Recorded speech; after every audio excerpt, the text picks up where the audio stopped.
तुम आत्मा को खुश करते हो तब अचानक से जीवन आसान लगने लगता है। जो चीजें पहले मुश्किल लगती थीं, वे खुद ब खुद सुलझने लगती हैं, क्योंकि अब तुम ब्रह्मांड की लय में हो। अब तुम जीवन से विरोध नहीं कर रहे, अब तुम उसके साथ नृत्य कर रहे हो।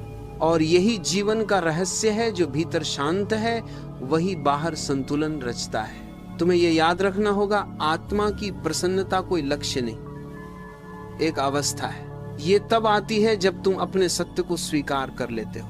और जब तुम अपने सत्य को स्वीकारते हो तो संसार भी धीरे धीरे उसी लय में बदलने लगता है। तुम्हारा कंपन, तुम्हारी ऊर्जा, तुम्हारा मौन, सब कुछ एक नई दिशा में काम करने लगता है। लोग अक्सर कहते हैं मुझे जीवन से जो चाहिए वह नहीं मिल रहा, पर वे भूल जाते हैं कि जीवन वही देता है जो तुम्हारे भीतर की अवस्था से मेल खाता है। अगर भीतर असंतोष है तो बाहर का संसार भी वैसा ही बन जाता है। अगर भीतर प्रसन्नता है तो बाहरी संसार भी उस प्रसन्नता को लौट आता है।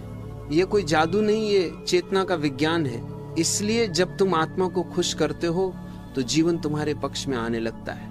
लोग अचानक से तुम्हारे लिए सहायक बन जाते हैं, परिस्थितियां सरल लगने लगती हैं, अवसर खुद तुम्हारे पास आने लगते हैं, क्योंकि अब तुम वही नहीं रहे जो दूसरों की अपेक्षाओं में जीता था।